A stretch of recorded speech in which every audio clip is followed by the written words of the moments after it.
Hello friends, welcome to queen B paradise Tamil. இன்றைக்கி நம்ம ஒவ்வொருத்தருக்கும் பயன்படுற மாதிரி சூப்பரான கிச்சன் டிப்ஸ் தான் இந்த வீடியோவில் நம்ம பார்க்க போகிறோம். அடடா, இது சூப்பராக இருக்கேன்னு யோசிக்கிற அளவுக்கு யூஸ்ஃபுல்லான டிப்ஸ் எல்லாம் இந்த வீடியோவில் இருக்க போகுது. ஸ்கிப் பண்ணாமல் முழுசாக பாருங்கள். வீடியோ பிடிச்சிருந்தா ஒரு லைக் கொடுக்க மறந்துடாதீங்க.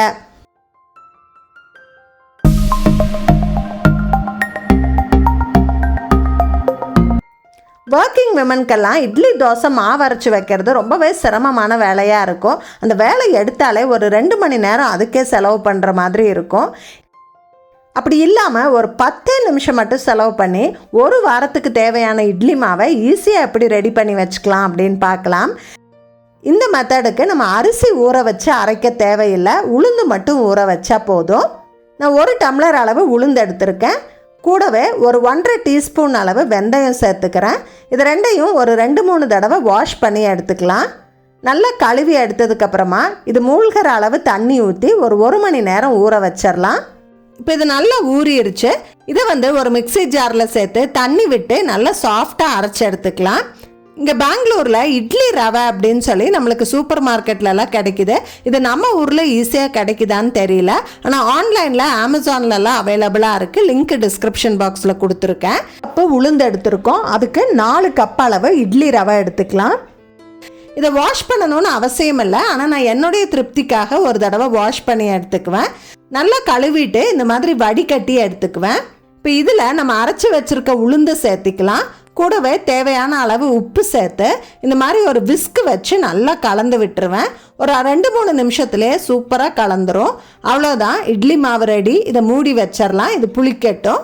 இப்போ 5 மணி நேரம் ஆச்சு. ஓப்பன் பண்ணி பார்க்கலாம். மாவு நல்லா பொங்கி வந்திருக்கு.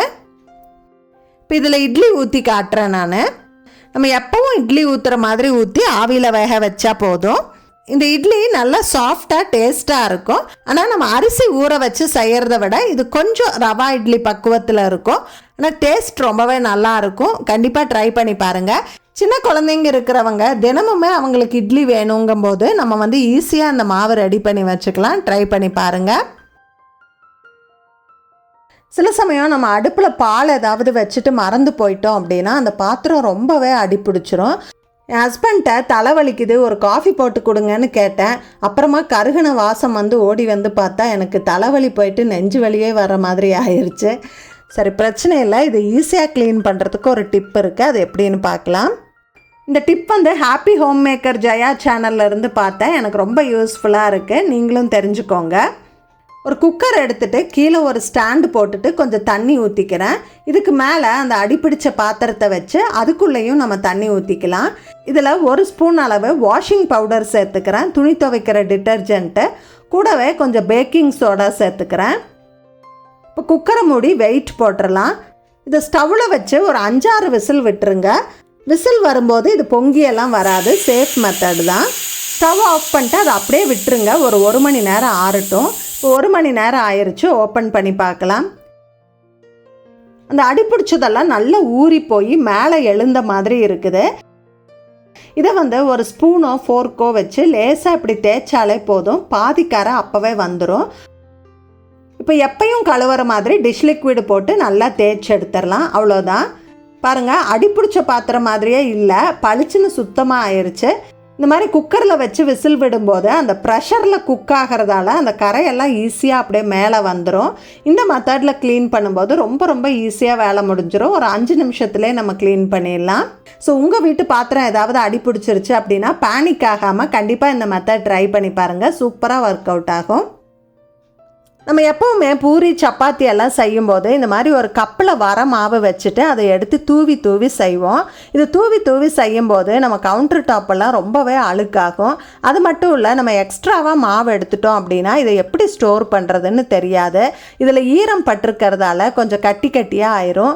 இதை எல்லா மாவோடையும் சேர்த்து வச்சோம் அப்படின்னா எல்லா மாவுலேயுமே பூச்சி பிடிச்சிரும். அதனால் இதை நம்ம தனியாக தான் ஸ்டோர் பண்ணணும்.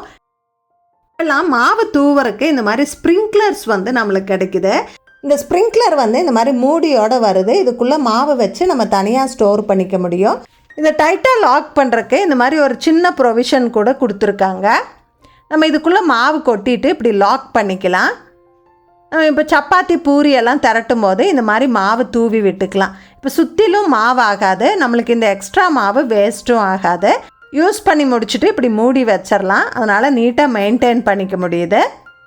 இப்போ ரீசெண்டாக வாங்கின கிச்சன் டூல்ஸில் இது எனக்கு ஃபேவரட்டாக இருக்குது, யூஸ்ஃபுல்லாக இருக்குது. ட்ரை பண்ணி பாருங்கள்.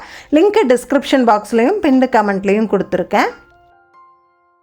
இன்றைக்கி ரொம்பவே ட்ரெண்டிங்காக போயிட்டுருக்கிற அந்த தானாக திரும்புகிற பூரி தான் நம்ம ட்ரை பண்ண போகிறோம். நம்ம எப்போவுமே பூரி செய்யும் போது இந்த மாதிரி ரவுண்டாக திரட்டிட்டு அதை எண்ணெயில் போட்டு நம்ம தான் திருப்பி விடுவோம்.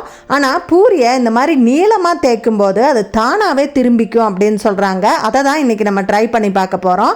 பூரி வந்து கொஞ்சம் நல்ல ஷேப்பாக இருக்கணுங்கிறதுக்காக முதல்ல இந்த மாதிரி டிஃபன் பாக்ஸை வச்சு நல்லா ஓவலாக கட் பண்ணிக்கிட்டேன். ஆனால் இந்த ஓவல் பூரி தானாக திரும்பலை, நான் தான் திருப்பி விட்டேன். சரி, ரொம்ப ஓவலாக இல்லாமல் கொஞ்சம் நீளமாக தேய்ச்சி பார்க்கலான்னு சொல்லிட்டு நீளமாக தேய்ச்சி ஒரு பூரி சுட்டு பார்த்தேன். அது ஜம்முன்னு தானாகவே திரும்பிடுச்சு. பார்க்குறதுக்கே ரொம்ப ஜாலியாக இருந்தது. நீங்களும் கண்டிப்பாக ட்ரை பண்ணி பாருங்கள். நான் பூரி செய்ய பயன்படுத்தின இந்த டீப் ஃப்ரை பேனும் இண்டஸ் வேலி வெப்சைட்டில் அவைலபிளாக இருக்குது. நல்ல கனமான ட்ரைப்ளை குக்வேர், ஹேண்டிலோடு வர்றதால பயன்படுத்துறதுக்கு ஈஸியாக இருக்குது. அகலமாக இருக்கிறதால வடையெல்லாம் செய்யும்போது நிறைய வடை ஒரே சமயத்தில் பொரிச்சு எடுத்துக்கலாம். இது டீப் ஃப்ரையிங்க்கு மட்டும் இல்லை, ஷாலோ ஃப்ரை, பொரியல், சட்னிக்கெல்லாம் வதக்கிறதுக்கு கூட ரொம்ப யூஸ்ஃபுல்லாக இருக்கும். லிங்க்கு, டிஸ்கவுண்ட் கோடெல்லாம் டிஸ்கிரிப்ஷன் பாக்ஸில் கொடுத்துருக்கேன், பயன்படுத்திக்கோங்க. இரும்பு பாத்திரம், காஸ்ட் அயர்ன் பாத்திரமெல்லாம் ஈரத்தோடு ஸ்டோர் பண்ணிட்டோம், இல்லை கொஞ்ச நாள் தொடர்ந்து பயன்படுத்தவே இல்லை அப்படின்னா லேசாக துருப்பிடிக்க ஆரம்பிச்சிடும். பாருங்கள், இந்த உள் சைடெல்லாம் வந்து துருப்பிடிச்சிருக்கு, உங்களுக்கு பார்த்தாலே தெரியும். இந்த பேக் சைடு வந்து ரொம்பவே துருப்பிடிச்சிருக்கு. இந்த மாதிரி பாத்திரம் துருப்பிடிச்சிருச்சு அப்படின்னா இது ஈஸியாக சீசன் பண்ணுறதுக்கு ஒரு சூப்பரான மெத்தட் பார்க்கலாம். ஃபஸ்ட்டு இந்த பாத்திரத்தில் நல்லா சுடு தண்ணி ஊற்றிக்கணும்.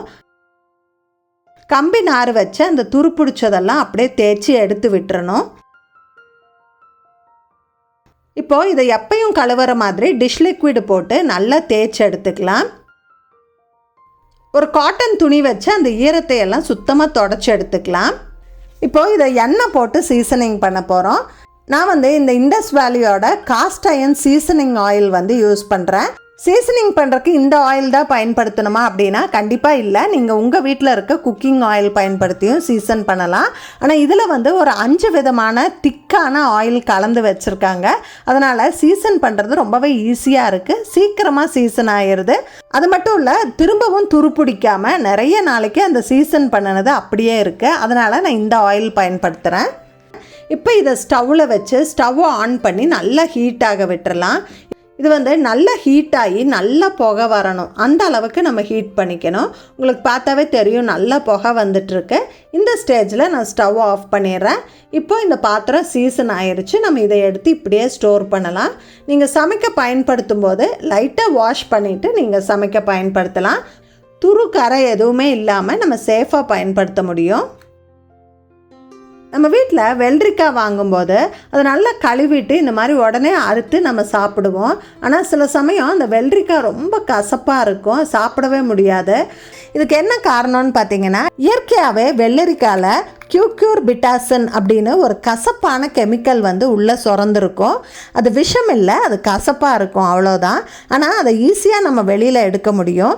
வெள்ளரிக்காய் வாங்கின உடனே அதை கழுவிட்டு அப்படியே கட் பண்ணாமல் இந்த ஓரத்தை மட்டும் கட் பண்ணி ஒரு 2 நிமிஷம் இப்படி தேய்ச்சோம் அப்படின்னா அதுலேருந்து ஒரு நுர மாதிரி வரும். அதுதான் அந்த கசப்பான லிக்விடு.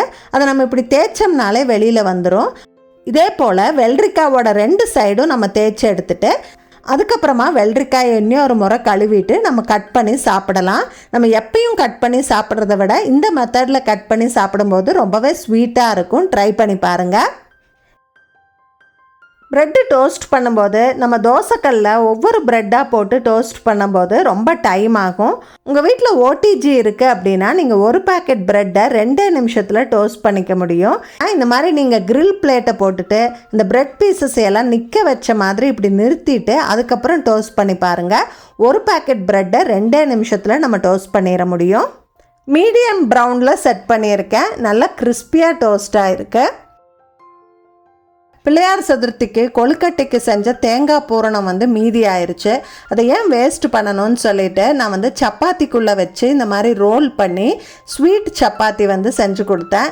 பசங்களுக்கு ரொம்ப பிடிச்சிருந்தது. அடுத்த நாள் லஞ்ச் பாக்ஸுக்கும் இதே வேணும்னு செஞ்சு வாங்கிட்டு போனாங்க.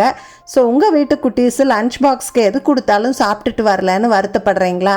இந்த ஸ்வீட் சப்பாத்தி செஞ்சு கொடுங்க, கண்டிப்பாக சாப்பிட்டுட்டு வருவாங்க. ரொம்பவே டேஸ்ட்டாக இருந்தது. இந்த பூரணம் செய்கிறதுக்கு தேங்காய் துருவல், வெல்லம், ஏலக்காய் தூள் இது 3 மட்டும் போட்டு நல்லா கெட்டி ஆகிற வரைக்கும் வதக்கி எடுத்திருக்கேன். அவ்வளோதான். டின்னருக்கு என்ன செய்யணும்னு குழப்பமாக இருக்கும்போது, இட்லி தோசைக்கு மாவு இல்லாத போது டக்குன்னு கோதுமை ரவையை பயன்படுத்தி சாம்பார் சாதம் ஸ்டைலில் ஒரு சூப்பரான கிச்சடி செய்யலாம். ஒரு பாத்திரத்தில் கொஞ்சமாக நெய், கொஞ்சம் எண்ணெய் சேர்த்துக்கிறேன். எண்ணெய் காஞ்ச அப்புறமா கடுகு, உளுத்தம்பருப்பு, சீரகம், பொடியாக நறுக்கின பூண்டு சேர்த்து வதக்கிக்கலாம். இது கூடவே கருவேப்பிலை, பச்சை மிளகாய், பெரிய வெங்காயம், கொஞ்சமாக உப்பு சேர்த்து நல்லா வதக்கிக்கலாம். இதில் பொடியாக நறுக்கின கேரட், தக்காளி, குடைமிளகாய், பச்சை பட்டாணி சேர்த்து நல்லா வதக்கி விட்டுறலாம். தக்காளி சாஃப்ட் ஆனதுக்கப்புறமா இதில் 3 டீஸ்பூன் சாம்பார் பொடி சேர்த்துக்கிறேன். கூடவே தேவையான அளவு உப்பு சேர்த்துட்டு கரைச்சி வச்சுருக்க புளி தண்ணி 1/2 கப்பு சேர்த்துக்கிறேன். இது கூட வேக வச்ச பாசிப்பருப்பு 1/2 கப்பு சேர்த்துக்கிறேன். பாசிப்பருப்பு ஊறணும்னு அவசியம் இல்லை, டக்குன்னு ஒரு 3 விசிலில் வெந்துடும். 2 கப் அளவு கோதுமை ரவை சேர்க்க போகிறோம். அதுக்கு 5 கப் அளவு தண்ணி சேர்த்துக்கிறேன்.